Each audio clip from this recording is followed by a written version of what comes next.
The idea of being good has been sold to you since birth. It was whispered to you in lullabies, reinforced in classrooms, and branded into your mind by those who benefited from your obedience. But goodness, as the world defines it, is not a strength. It is a design, a structure of control built by those in power to keep you docile, compliant, and predictable. The more you try to be good, the more you are shaped to serve. It is not about morality. It is about domestication. Goodness, in the eyes of the powerful, is not a virtue. It is a leash. The man who strives to be good is easy to forecast. He tells the truth, follows rules, forgives easily, and respects boundaries even when others do not. This makes him useful, it makes him safe, and eventually it makes him disposable. Because while he is busy being righteous, others are taking what he won't, doing what he can't, and gaining what he fears to chase. The world is not shaped by good men. It is shaped by those who understand the utility of appearing good while acting in their own interest. That is the difference between the ruled and the ruling.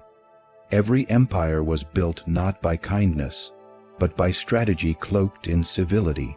Goodness was used as a flag, but never the reason. Behind every promise of peace lies a calculated pursuit of dominance. Behind every law is the protection of those who wrote it, not those who follow it. You are told to be good so you do not question the architecture of control around you. You are told to forgive so you do not retaliate. You are told to be patient so you never act. That is not morality. That is sedation. Those in power do not fear good people. They love them. Good people are loyal. Good people hesitate. Good people wait for permission. And most importantly, good people never fight dirty, even when they're being crushed. It's not goodness that wins wars. It's ruthlessness disguised as righteousness. They tell you not to lie, but they manipulate with every headline. They tell you not to cheat, but they rewrite rules when it serves them. They tell you not to take what isn't yours, but their fortunes were built on conquest. The good man plays by the rules while the powerful reshape the game in their favor. And so, you grow up chasing a title that weakens you. You try to be selfless and the world gives you nothing. You try to be honest and people use your words against you.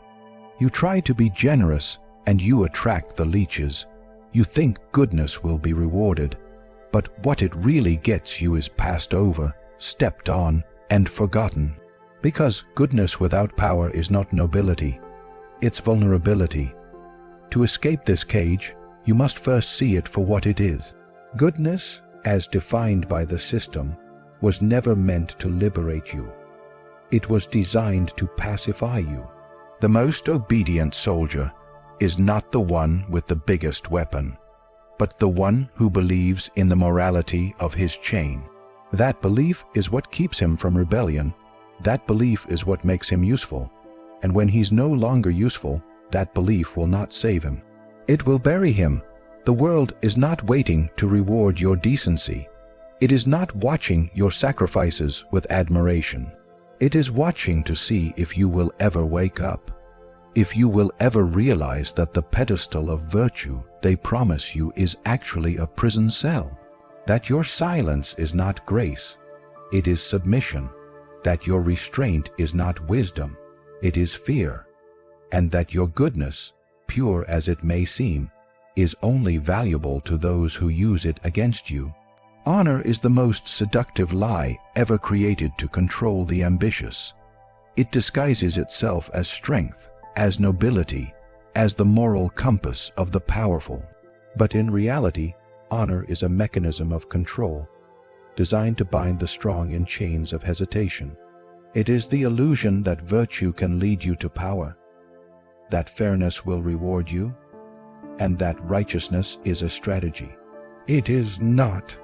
Honor is a doctrine taught to those who might otherwise become dangerous, taught by those who already hold power and know that the greatest threat is a man who no longer plays by their rules. The ambitious man who believes in honor becomes predictable. He will hesitate before he strikes. He will hold his tongue when insulted. He will play fair even when he is being cheated. And he will demand justice from a system that was never built to deliver it. He fights with a sword of principles, while his enemies use deception, betrayal, and psychological warfare. And when he is crushed, humiliated, or outmaneuvered, he blames fate, never realizing it was his loyalty to a false code that made him weak. The system doesn't fear the dishonorable. It fears the one who sees through the game, the one who understands that morality is situational, that fairness is a myth told to children, and that the world does not belong to those who ask. It belongs to those who take. Honor, in this context, becomes a poison to those who seek power, because it turns the predator into prey. It takes the edge off your instincts and dulls your perception. You don't strike when you should. You don't lie when it would protect you. You don't manipulate when it would advance you. Why? Because you want to be seen as honorable. Because you want to be liked. Because you still think being respected is more important than being feared. The man who clings to honor is worshiping a ghost. He is chasing the approval of a society that doesn't respect him, only tolerates him as long as he's useful. He dies with clean hands and an invisible legacy. But the man who lets go of honor, who sheds the skin of virtue and learns to maneuver in the shadows, he becomes unstoppable. He's not cruel for the sake of cruelty. He's strategic. He lies only when the truth is dangerous. He smiles only when silence would raise suspicion. And he strikes only when it serves his advantage, not because it's right, but because it's effective. Honor is often mistaken for strength, but more often it is cowardice disguised as principle. It is the fear of rejection, of being called ruthless, of being cast out by the herd. And so many men stay quiet. They remain good soldiers. They keep their ambitions buried beneath layers of moral posturing. But while they wait for fairness, the world moves without them. The game is played with sharper tools, by men who have learned that public respect is hollow if it costs them private leverage. They understand that influence is not earned through virtue, but through the fear of what happens when you're crossed. The world praises honor in speeches, but rewards cunning in secret. They will build statues of those who followed the rules only after they are safely dead and no longer a threat. Meanwhile, the ones who shaped history from the shadows are the ones who understood that honor is only useful when worn as a mask, not a chain. To play by the rules is admirable, but to understand when to break them, how to bend them, and who to deceive, that is what turns ambition into real power. The moment you stop seeking to be perceived as good, and instead begin seeking to be effective, is the moment you begin to rise. There is a difference between being respected and being feared. One is requested, the other is instinctual. A dangerous man does not need approval. He does not need validation, recognition, or applause. His presence alone rearranges the atmosphere. His silence is not empty. It is loaded with consequence. People measure their words around him. They adjust their posture. They become more cautious, not because he told them to, but because something in him cannot be predicted, controlled, or dismissed. That is what danger is. It is the art of possessing control, without ever asking for it. Most people live their lives trying to be harmless. They want to be liked, trusted, accepted. They dull their edges in exchange for peace. But peace is not something given to the harmless. It is something granted to the man others fear to provoke. Being dangerous is not about physical violence or reckless aggression. It is about the unspoken threat of retaliation. It is about commanding space without explanation. It is knowing that you can walk away. or you can destroy and leaving others unsure which one you'll choose. That uncertainty is the foundation of authority. To be dangerous is to be sovereign. No one owns you. No one manipulates you with guilt, shame, or fear. You are beyond negotiation because you don't beg. You don't try to fit in. You don't seek mercy because you offer none. People cannot pressure you because they don't know how you'll respond. And what they cannot control, they learn to respect or avoid. That is real control, not through rank, not through permission, but through presence. You don't need to speak threats. You become the threat. Your discipline, your restraint, your gaze, these become weapons sharper than any blade.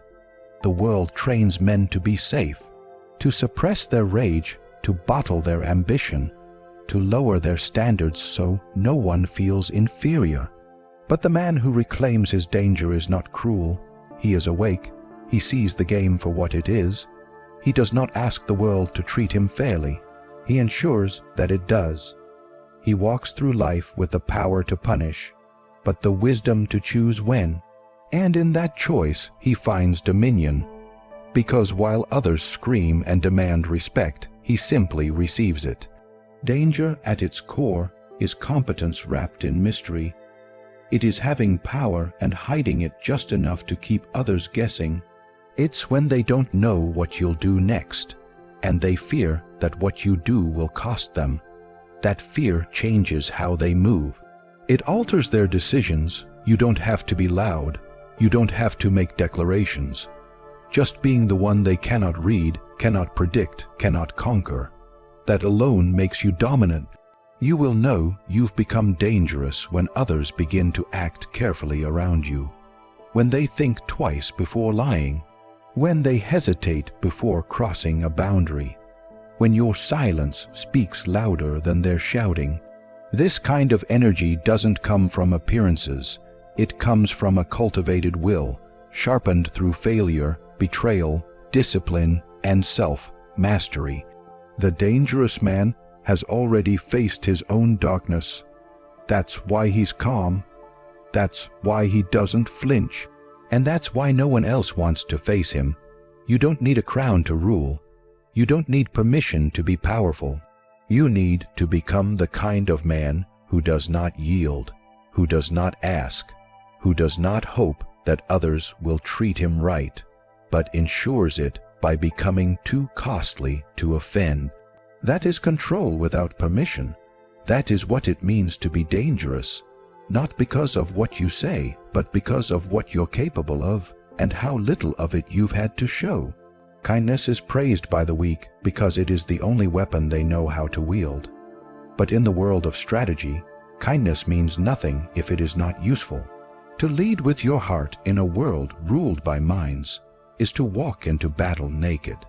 The dangerous man does not abandon kindness entirely. He disguises it, shapes it, turns it into a blade sheathed in silk. He smiles when necessary, not because he is warm, but because it disarms. He helps when it gains him favor, not because he is generous, but because it grants him leverage. Kindness without calculation is charity, but kindness with intent is power. The man who is kind without strategy becomes a tool. He becomes predictable, easily manipulated, always available for others but never advancing himself. He is the one who carries the burdens of the ungrateful. He solves problems he didn't create, while others walk over him to claim rewards he made possible. Why? Because his kindness is unconditional, and in the arena of power, anything unconditional is weakness. The calculated man knows this. That is why his kindness has limits, boundaries, and most importantly, timing. He gives not out of guilt, but because it positions him closer to what he wants. People love to praise selflessness, but in private, they respect the man who knows how to say no. They admire the one who offers help with precision, not desperation. He is not the one always saying yes, always pleasing, always making peace. He is the one who waits, observes, and acts only when the outcome favors him. This is not cruelty. This is survival in a world where the generous are emptied and the cautious are crowned. Calculation is not cold. It is intelligent mercy. It is strategy with restraint. It is the understanding that sometimes the most powerful thing you can do is nothing at all. To be calculated is to resist the impulse to please. It is to reject the need to be liked in favor of being respected. It is to move with purpose, not emotion. The dangerous man does not do favors out of obligation.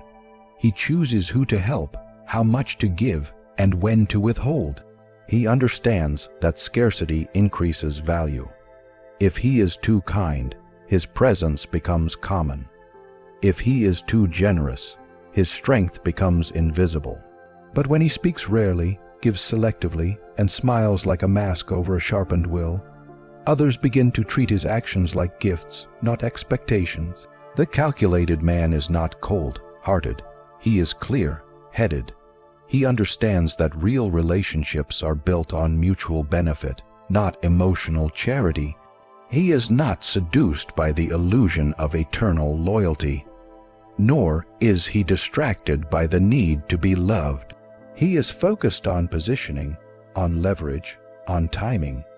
He is the architect of his own fortune, not the emotional servant of everyone else's expectations.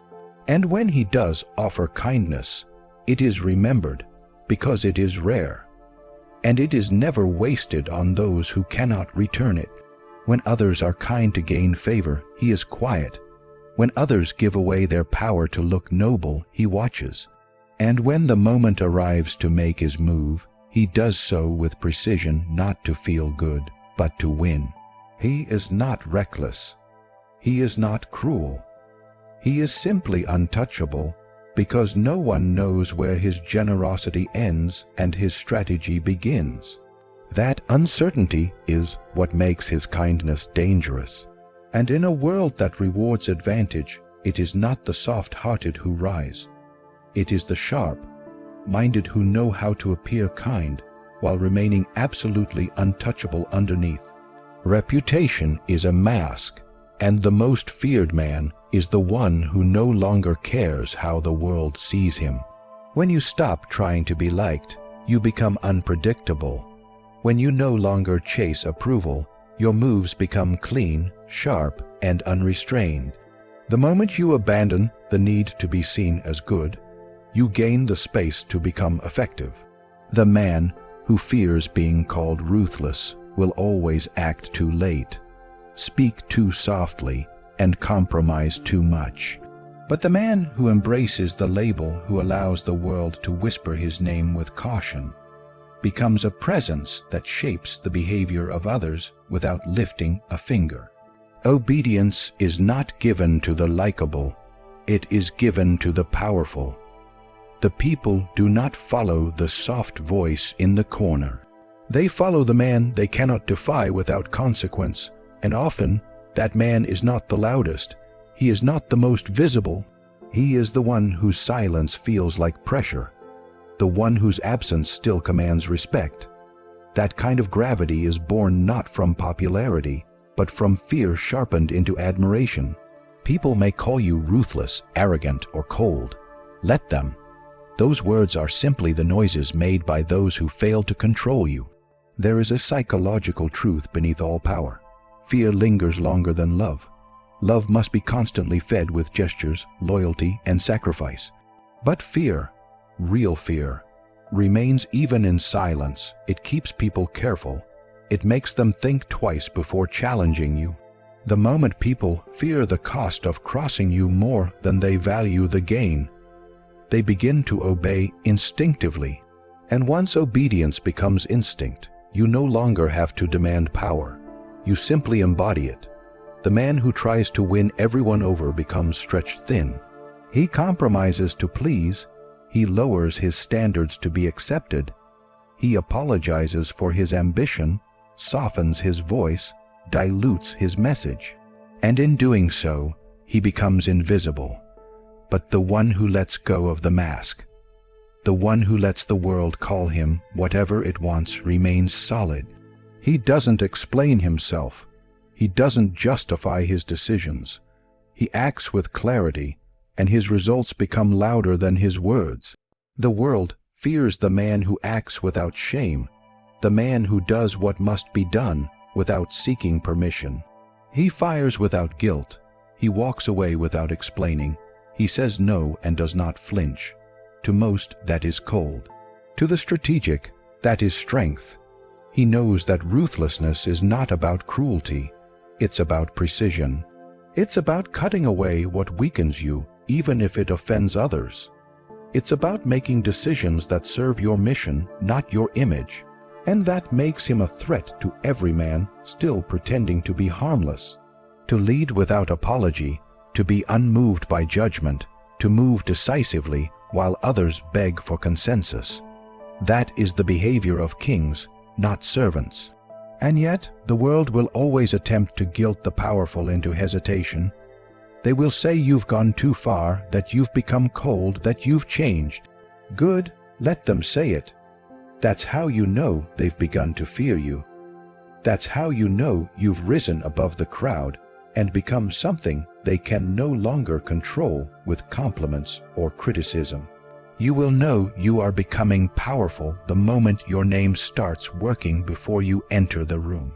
When your silence becomes a presence, when your decisions create shifts, and yes, some will hate you for it. They will call you ruthless, dangerous, unforgiving. Let them, because while they whisper, they obey. While they judge, they follow. And while they question your methods, they cannot question your results. Power does not require affection. It requires discipline, clarity, and the strength to be feared without apology. The world does not belong to the harmless. It does not reward those who play fair, who wait patiently, who seek validation in the eyes of others. It belongs to the few who understand that goodness without power is a liability, that honor, when followed blindly, becomes a leash. That danger is not recklessness, but presence. That kindness, when used strategically, becomes a weapon. And that being called ruthless is not an insult. It is a recognition of strength. When you stop chasing virtue and begin moving with precision, when you shed the need to be liked and choose instead to be obeyed, you step into a realm few ever reach. Not because you were cruel, but because you were no longer willing to be controlled.